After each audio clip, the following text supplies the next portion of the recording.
وضو کرتے وقت دل میں یہ نیت کریں کہ اللہ کے حضور نماز میں حاضر ہونے کے لیے وضو کرنے لگا ہوں، اور پھر جب نماز پڑھنے لگیں تو دل میں یہ قصد اور نیت کریں کہ صرف اپنے اللہ ہی کی خوشنودی کے لیے اس کا حکم بجا لاتا ہوں۔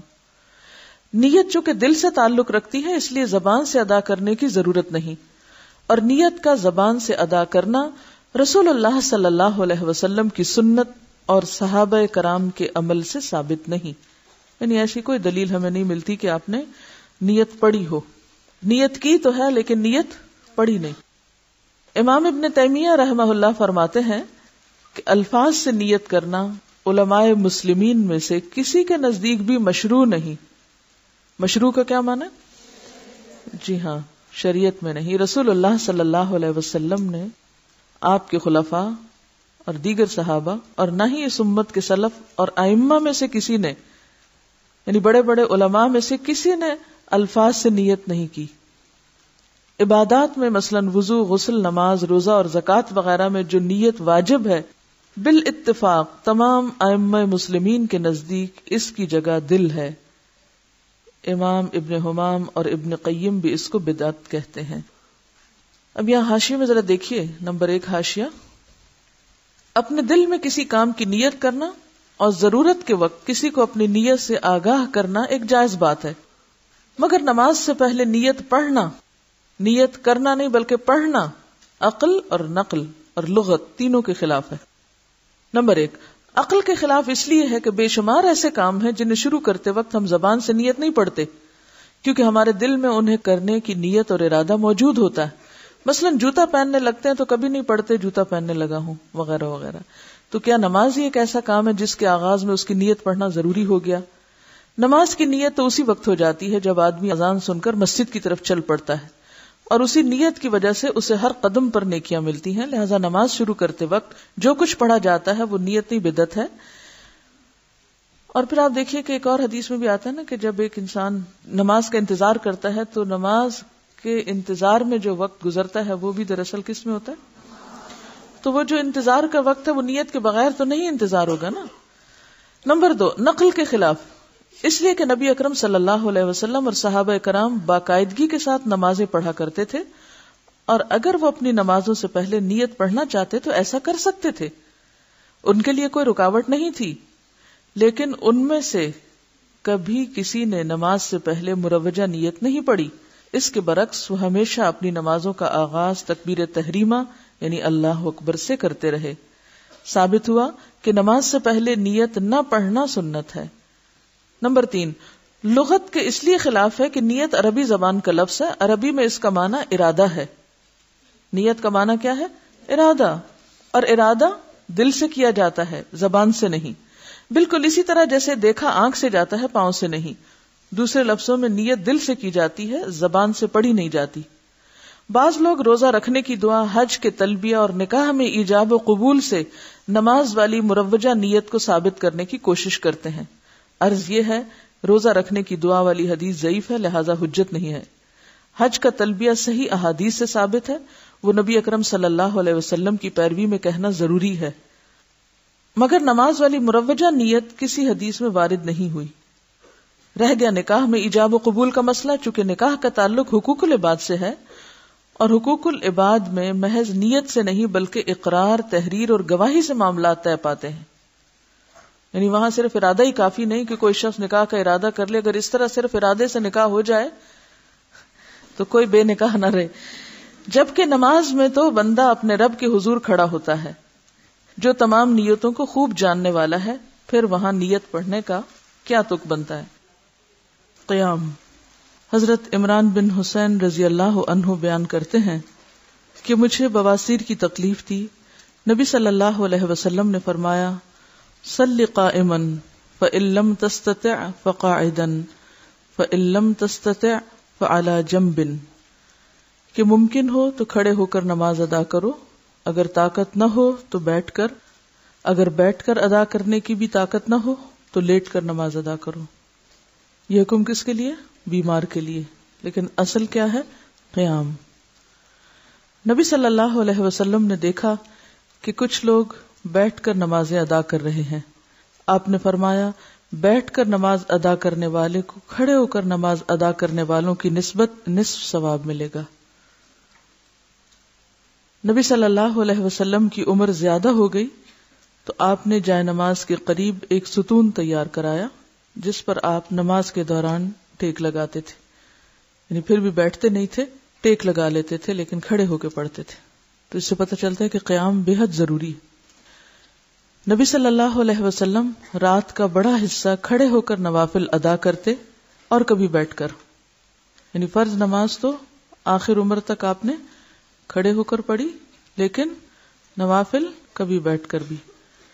جب قرات کھڑے ہو کر فرماتے تو اسی حالت یعنی قیام سے رکوع کی حالت میں منتقل ہوتے، اور جب بیٹھ کر قرات فرماتے تو اسی حالت میں رکوع بھی فرماتے تھے، یعنی اگر قیام کھڑے ہو کے ہوتا تو رکوع بھی کھڑے ہو کر، اور اگر قیام بیٹھ کر ہوتا تو پھر رکوع بھی بیٹھے بیٹھے ادا کرتے۔ ایسا نہیں تھا کہ پھر کھڑے ہو کے رکوع کر کے پھر سجدے میں جائیں۔ اور کبھی آپ صلی اللہ علیہ وسلم بیٹھ کر قرات فرماتے، جب قرات سے 30 یا 40 آیات باقی ہوتی تو آپ صلی اللہ علیہ وسلم کھڑے ہو کر ان کی تلاوت فرماتے، پھر حالت قیام سے رکوع میں چلے جاتے۔ دوسری رکعت میں بھی آپ صلی اللہ علیہ وسلم کا یہی معمول ہوتا، یعنی کبھی آپ بیٹھ کر بھی قرات فرماتے، جب 30-40 آیات باقی ہوتی تو کھڑے بھی ہو جاتے۔ تو اس سے کیا پتہ چلتا ہے کہ ایک ہی رکعت آدھی بیٹھ کے اور آدھی کھڑے ہو کر بھی ادا کی جا سکتی ہے، خاص طور پر جب طویل قیام ہو۔ اس حالت میں پھر رکوع دوبارہ بیٹھ کے نہیں کیا جائے گا، بلکہ جو آخری پوزیشن ہوگی کھڑے ہونے کی یا بیٹھنے کی، مثلا اگر آپ شروع میں کھڑے رہے اور پھر آدھے کے بعد بیٹھ گئے تو پھر رکوع بھی بیٹھ کر ہوگا، اور اگر آپ پہلے کھڑے ہو کے پڑھ رہے تھے پھر بیٹھ گئے اور پھر کھڑے ہو گئے تو پھر رکوع بھی قیام کی حالت میں ہوگا۔ دوسری رکعت میں بھی آپ کا یہی معمول ہوتا۔ تکبیر اولا، اولا کا کیا مطلب ہوتا ہے؟ پہلی۔ قبلہ کی جانب منہ کر کے اللہ اکبر کہتے ہوئے رفع الیدین کرے۔ رفع کا معنی ہوتا ہے بلند کرنا، یدین ہے دونوں ہاتھ، دونوں ہاتھوں کو بلند کریں، یعنی دونوں ہاتھوں کو کندھوں تک اٹھائیں، کندھوں تک۔ بعض روایات میں کانوں تک بھی آتے ہیں لیکن کانوں کو چھونے کی ضرورت نہیں، کندھوں تک۔ حضرت عبداللہ بن عمر فرماتے ہیں، رأیت النبی صلی اللہ علیہ وسلم افتتح التکبیر فی الصلاۃ فرفع یدیہ حین یکبر حتی یجعلہما حذو منکبیہ۔ میں نے نبی صلی اللہ علیہ وسلم کو دیکھا، آپ نے نماز کی پہلی تکبیر کہی اور اپنے دونوں ہاتھ کندھوں تک اٹھائے۔ ہاتھ اٹھاتے وقت انگلیاں نارمل طریقے پر کھلی رہیں، یعنی انگلیوں کو تکلف سے سیدھا اکڑانے کی ضرورت نہیں ہے، بلکہ نارمل طریقے سے جیسے آپ کی عموماً کھلتی ہیں، کسی کا ہاتھ زیادہ کھل جاتا ہے کسی کا تھوڑا کم، لیکن ڈھیلا بھی نہیں چھوڑنا اور اکڑانا بھی نہیں، نارمل رکھنا ہے۔ انگلیوں کے درمیان زیادہ فاصلہ کریں، نہ انگلیاں ملائیں، یعنی نہ تو انگلیاں کھولیں کہ جیسے پورے ہاتھ کھول دیے جاتے ہیں پنجہ، اور نہ ہی آپ ان کو آپس میں جوڑیں، بلکہ بس اٹھاتے وقت جتنا وہ نارملی کھلیں یا ان کے درمیان فاصلہ ہو بس اتنا ہی ٹھیک ہے۔ ایسا کیوں کرنے کو کہا گیا؟ خشوع برقرار رکھنے کے لیے کہا گیا ہے، تاکہ کوئی چیز آرٹیفیشلی تکلفاً یا مصنوعی طریقے سے نہ ہو، یہ کوئی ٹینشن اپنے اوپر نہ لی جائے، بلکہ نیچرل طریقے سے، نارمل طریقے سے فرض ادا کیا جائے۔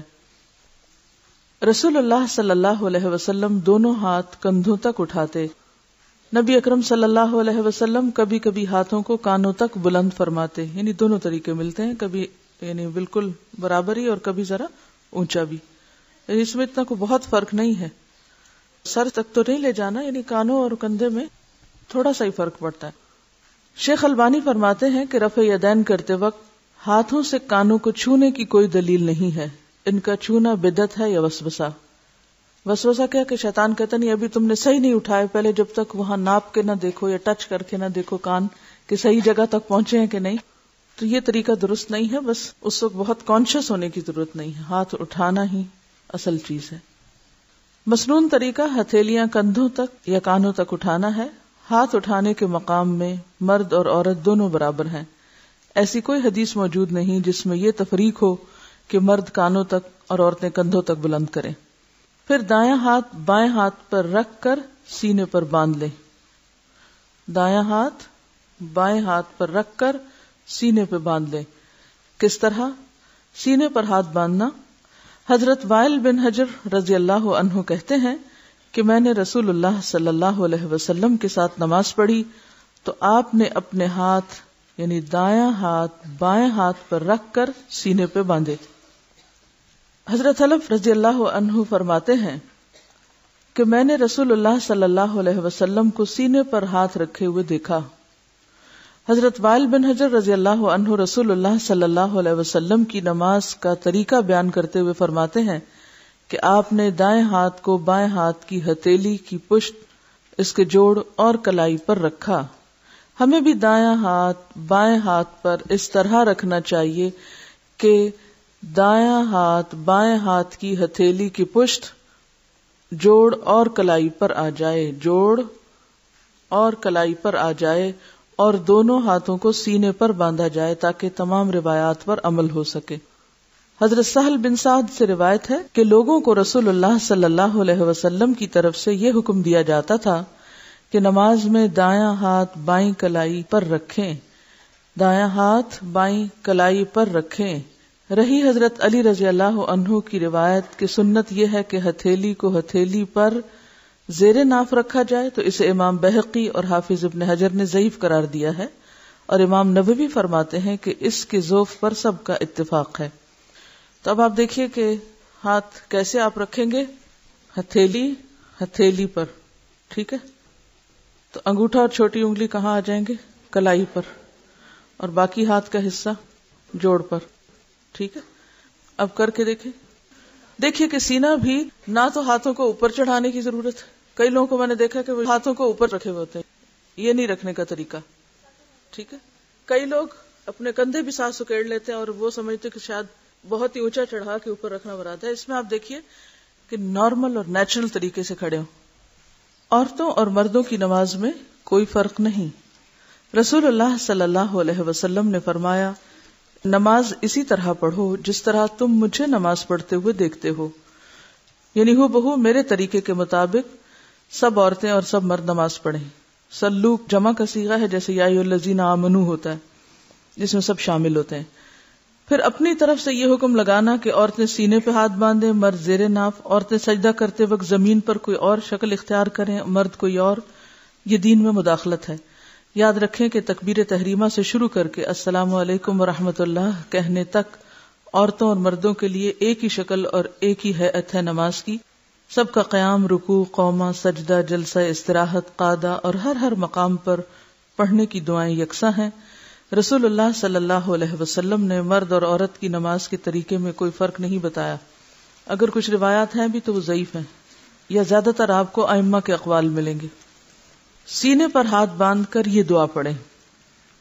حضرت ابو ہریرہ رضی اللہ عنہ روایت کرتے ہیں کہ رسول اللہ صلی اللہ علیہ وسلم تکبیر اولیٰ اور قرات کے درمیان کچھ دیر چپ رہتے، اللہ اکبر اور سورۃ فاتحہ کے درمیان کچھ دیر چپ رہتے۔ بس میں نے کہا، میرے ماں باپ آپ پر قربان، اے اللہ کے رسول صلی اللہ علیہ وسلم، آپ تکبیر اور قرات کے درمیان خاموش رہ کر کیا پڑھتے ہیں؟ آپ نے فرمایا، میں یہ پڑھتا ہوں، اللہم باعد بینی و بین خطایایا کما بعدت بین المشرق والمغرب، اللہم نقنی من الخطایا کما ینقی الثوب الابید من الدنس، اللہم اغسل خطایایا بالماء والثلج والبرد۔ یا اللہ میرے اور میرے گناہوں کے درمیان دوری ڈال دے جیسے تو نے مشرق اور مغرب کے درمیان دوری رکھی ہے۔ اے اللہ مجھے گناہوں سے اس طرح پاک کر جیسا کہ سفید کپڑا میل سے پاک کیا جاتا ہے۔ اے اللہ میرے گناہ اپنی بخشش کے پانی، برف اور اولوں سے دھو ڈال۔ اصل میں پانی کے بعد برف اور اولوں کا ذکر جو ہے یہ طہارت میں مبالغہ بھی ہے۔ اگر آپ نے کہیں برف گری ہوئی دیکھی ہو تو آپ کو اندازہ ہوگا کہ اس کے بعد فضا جس طرح صاف ہوتی ہے اور پورا ایٹماسفیئر جس طرح کلیئر ہوتا ہے، وہ صرف بارش سے بھی نہیں ہوتا۔ یعنی جتنی پولوشن برف باری کے بعد ختم ہوتی ہے اور جس طرح ہر طرف سفید چادر تن جاتی ہے، اور رات کے وقت بھی ایسی گلیئر اٹھتی ہے اس سفید برف سے کہ یوں لگتا ہے کہ دن چڑھا ہوا ہے یا کہیں نہ کہیں تیز چاند چمک رہا ہے۔ اور یہ اسی پچھلے مجھے رمضان کے بعد جب میں باہر تھی تو اتنی شدید برفباری دیکھنے کا اتفاق ہوا. جب میں آدھی رات کے وقت اٹھی تو واش روم میں گئی تو میں نے دیکھا کہ باہر کچھ جیسے روشنیاں ہیں، اور وہ کیا تھی کہ برف کی گلیئر تھی. یعنی اتنی سفیدی نظر آتی ہے ایون رات کے وقت بھی کہ اس سے زیادہ پاکیزگی اور صفائی کا کوئی کانسیپٹ نہیں ہو سکتا. تو اس وقت مجھے یہ دعا سمجھ میں آئی کہ یہ کیوں کہا گیا کہ اللہ میرے گناہ پانی، برف اور اولوں سے دھو ڈال. تو یہ انتہا درجے کی صفائی کی طرف اشارہ ہے کہ جس میں ہوا بھی صاف ہو، جس میں فضا بھی، اور جس میں زمین بھی، اور ہر چیز ایک طرح سے سفید چادر سے ڈھک جائے. مثلا آپ دیکھتے ہیں آپ کارپیٹ پہ بیٹھتے ہیں تو اس پہ چادریں ڈالتے ہیں سفید. تو سفید چادر کس لیے ڈالتے ہیں؟ کیونکہ وہ صفائی میں ایک مزید صفائی کا اضافہ ہے. اور کلر سفید ہی کیوں؟ حالانکہ کوئی اور رنگ ہوتا تاکہ میل نظر نہ آتی، کیونکہ عام طور پہ لوگ کہتے ہیں نا میل خورا ہو، گندگی ہو مگر ہمیں نظر نہ آئے. اسی طرح آپ کو کیوں کہا جاتا ہے کہ سفید کپڑے پہنے؟ تاکہ وہ صفائی کا ایک احساس بھی ہو. بعض اوقات صرف صفائی کا ہونا کافی نہیں بلکہ صفائی کا احساس ہونا جو ہے وہ بھی ضروری ہوتا ہے. تو جب آپ اس طرح کی دعائیں مانگتے ہیں نماز میں تو اس سے نماز جو ہے ہی گناہوں کو دھونے کا ذریعہ، تو اس احساس میں مزید اضافے کا سبب ہوتی. اور یہ دعا صحیح بخاری میں آئی ہے. یا یہ دعا پڑھیں. رسول اللہ صلی اللہ علیہ وسلم کے پیچھے ایک شخص نے کہا اللہ اکبر کبیرا والحمد للہ کثیرا وسبحان اللہ بکرۃ واصیلا. اللہ سب سے بڑا ہے، بہت بڑا، ساری تعریف اسی کی ہے، وہ ہر عیب سے پاک ہے، صبح اور شام ہم اسی کی پاکی بیان کرتے ہیں.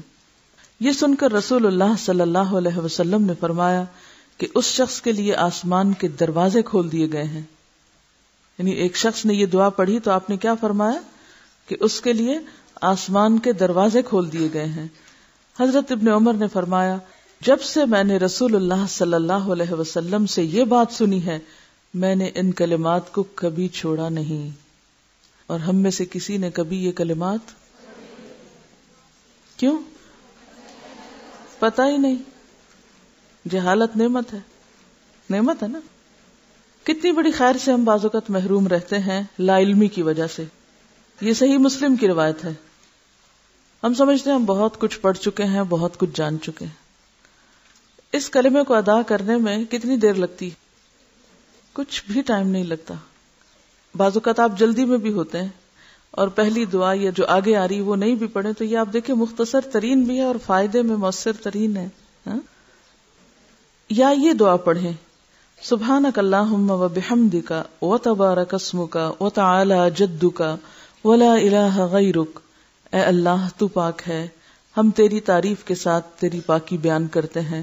تیرا نام بڑا ہی بابرکت ہے، تیری بزرگی بلند ہے، تیرے سوا کوئی معبود نہیں. یہ ترمذی کی روایت ہے. پھر یہ پڑھیں اعوذ باللہ السمیع العلیم من الشیطان الرجیم من ہمزہ ونفخہ ونفثہ. اللہ کی پناہ مانگتا ہوں جو ہر آواز کو سننے والا اور ہر چیز کو جاننے والا ہے، مردود شیطان کے شر سے، اس کے خطرے سے، اس کی پھونکوں سے اور اس کے وسوسے سے.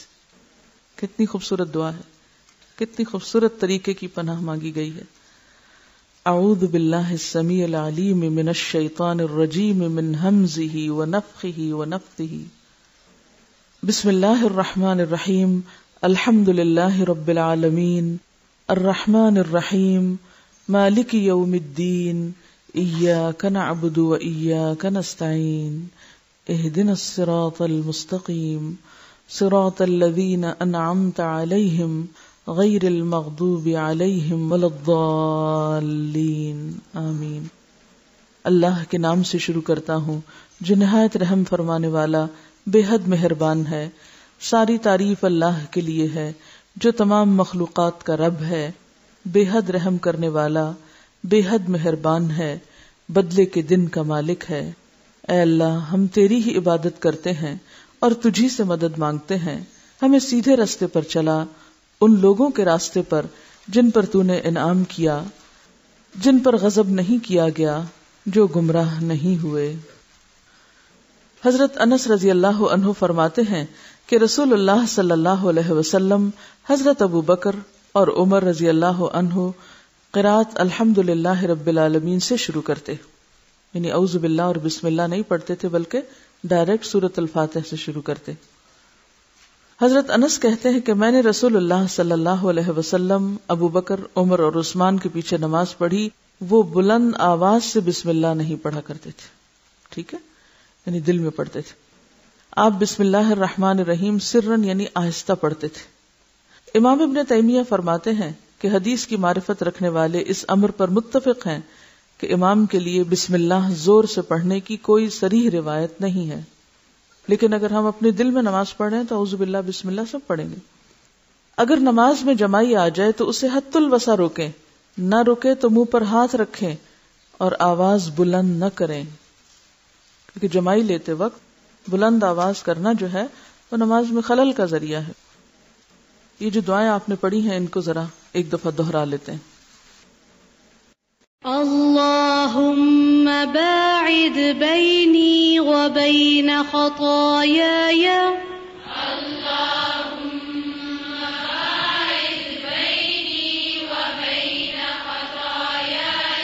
كما باعدت بين المشرق والمغرب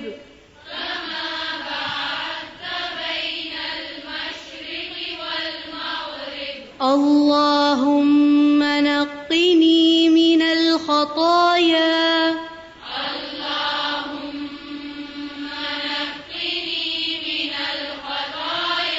كما ينقى الثوب الأبيض من الدنس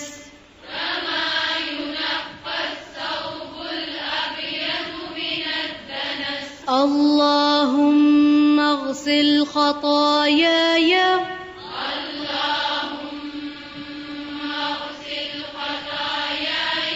بالماء والثلج والبرد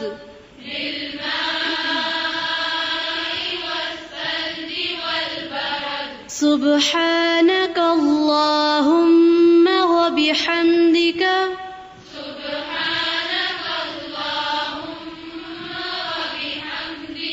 وتبارك اسمك وتعالى جدك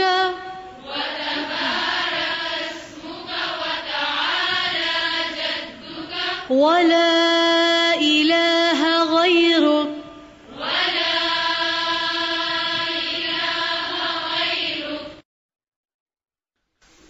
کچھ سوالوں کے جواب ہیں. پہلا سوال ہے، آپ نے جس طرح محسن کی نماز بتائی اس طرح دل چاہتا ہے پڑھنے کا، مگر اگر بچے چھوٹے ہوں تو رونے لگتے ہیں، پھر نہ چاہتے ہوئے بھی دھیان اسی طرف لگ جاتا ہے، ایسی صورت میں کیا کریں؟ ایسی صورت میں آپ کا اولین فریضہ ہے کہ بچوں کا خیال رکھیں. آپ دیکھیں کہ ایک ہوتی ہے کون سی سچویشن، وہ کن کے لیے ہے؟ جن کے بچے چھوٹے نہیں. تو یہاں میرا خیال ہے اکثریت تو نہیں کہ بیٹھی ہوئی ہے جن کے پاس چھوٹے بچے نہیں. ہاں یہ الگ بات ہے کہ انہوں نے اپنے لیے اور کئی کھیل کھلونے رکھے ہوئے ہیں جن میں مشغولیت کی وجہ سے وہ نماز کی طرف پوری توجہ نہ کرے. اور اب دیکھیے کہ بچوں کا چھوٹا ہونا اور عورت کا ان ساری کیفیات سے گزرنا یہ بالکل ایک نیچرل سی چیز ہے، اور اللہ تعالیٰ کو سب معلوم ہے کہ کون کس حالت میں ہے، کس کیفیت میں ہے.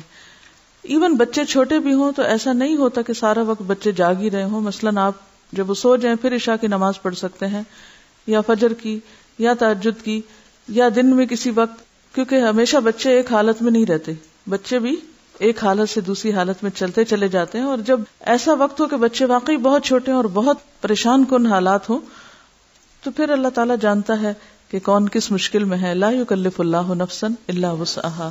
لیکن ہمیں ہمیشہ عذر نہیں، کیا تلاش کرنا ہے؟ عزیمت کی راہیں اختیار کرنی ہے. ساری مشکلات کے باوجود اپنے لیے بہتری اور ترقی اور آگے بڑھنے کے راستے ہی دیکھتے چلے جانا ہے. ٹھیک ہے. اگلا سوال ہے، میں گورنمنٹ اسکول میں جاب کرتی ہوں، چھٹی 1:30 بجے ہوتی ہے جبکہ قریبی مسجد میں اذان 1:45 بجے ہو جاتی ہے. کیا میں اسکول میں اذان کے فوراً بعد نماز پڑھ سکتی ہوں؟ اس سے اسکول کے وقت میں امانت میں خیانت تو نہ ہوگی؟ کیا جواب دیں گے؟ اگر تو آپ کلاس نہیں لے رہے اور کوئی ایسا کام بھی نہیں ہے اس وقت، بعض اوقات اسٹاف محض گپ شپ کر رہا ہوتا ہے اسٹاف روم میں، اور چونکہ چھٹی کے وقت قریب ہے تو اس وقت بیٹھ کے کوئی آفس کا ورک بھی نہیں، کوئی ہوم ورک کی کاپیاں وہ آپ گھر لے جا رہے ہیں، تو گویا وہ کام جو آپ اسکول میں کر سکتے تھے وہ آپ گھر پہ لے جا رہے ہیں، اور گھر کا وقت جو ہے وہ اسکول کے وقت کو دے رہے ہیں، تو اس صورت میں آپ ادلا بدلا تھوڑا سا اگر کر لیں تو کوئی حرج نہیں، کیونکہ بہرحال اول وقت میں نماز جو ہے وہ افضل ہے. یعنی یہ صرف اس صورت میں ہے کہ جب آپ سمجھتے ہیں کہ اس وقت کا جو کام ہے وہ میں چھٹی کے بعد بھی کر سکتی ہوں. لیکن اگر آپ اس وقت کلاس لے رہے ہیں تو آپ یہ نہیں کر سکتے کہ آپ کلاس چھوڑ کے پہلے اول وقت میں نماز پڑھنا شروع کر دیں اور پھر بعد میں آ کے کلاس لیں، کیونکہ اس سے بچوں کا نقصان ہوگا. یا کوئی میٹنگ چھوڑ دیں یا کہیں ڈیوٹی چھوڑ دیں، مثلا آپ ریسپشن پہ کھڑے ہیں یا کہیں بھی، تو یہ طریقہ درست نہیں ہوگا. سمجھ گئے؟ اگر آپ سمجھتے ہیں کہ چھٹی کے بعد جب آپ کا گھر بہت دور ہے اور آپ کی قضا ہو جائے گی نماز، تو آپ فرض پڑھ کے نکلیں. فرض پڑھنے میں کتنی دیر لگے گی؟ another 10 minutes. میرا نہیں خیال کہ ہم 10 منٹ سے زیادہ 4 رکعت میں لگاتے ہوں. اور یہ تو ہر شخص کا انڈیویجول فریضہ ہے نا، اس کو حفاظت کرنی ہے نا اپنی نماز کی، اس کو بھاگ دوڑ کرنی ہے کہ میں زیادہ سے زیادہ بہتر طور پہ پڑھ لوں. اب اگر ایک شخص صرف یہ بہانہ کرے وہ بہت واش روم کی لمبی لائن ہے لہٰذا میں تو اب اس وقت یہ کر رہا ہوں، نہیں، آپ کو پتا ہونا چاہیے کہ آپ نے اس کا بندوبست کیسے کرنا ہے. اگر ایک جگہ لائن لمبی ہے تو دوسری جگہ چلے جائیں. عام طور پر میں نے دیکھا ہے کہ لوگ جو واش روم میں بھی جاتے ہیں تو 5-6 بھی ہیں نا تو سارے پہلے پہ ہی کھڑے ہو جائیں گے، تھوڑا سا آگے بڑھ کے وہ آخری تک نہیں جائیں گے. تکلیف نہیں ہم کرنا چاہتے، عقل استعمال نہیں کرنا چاہتے کہ میرے وقت کی بچت کہاں سے ہو سکتی ہے. ہم صرف یہ بہانہ کر دیتے وہ چونکہ لائن لمبی ہے اس لیے میں نماز لیٹ پڑھ رہی ہوں. جب تک ہمارے اپنے اندر تقوی نہیں آئے گا، جب تک اندر فرقان نہیں آئے گا، جتنی مرضی سہولتیں ہو جائیں ہم پھر بھی افضل درجے کا کام نہیں کر سکیں گے. بہت سی چیزیں ہم دوسروں پہ ڈال دیتے ہیں، چونکہ یہ چھٹی دیر سے دیتے ہیں اس لیے ہماری نماز لیٹ ہوتی ہے، تو پھر یہ ذمہ دار ہیں ہم نہیں. آپ خود بھی ذمہ دار ہیں کہ آپ اس وقت کو پھر اور کتنے بہتر طریقے سے استعمال کر سکتے ہیں. اور اگر کہیں رکاوٹ آ رہی، خلل آ رہا ہے تو اس کو دور کرنے کے لیے بھی اللہ نے عقل دی، اس کو بھی دور کرنا چاہیے. لیکن نماز تو بہرحال نماز ہے، فریضہ ہے. سبحانک اللہم و بحمدک نشہد ان لا الہ الا انت نستغفرک و نتوب الیک.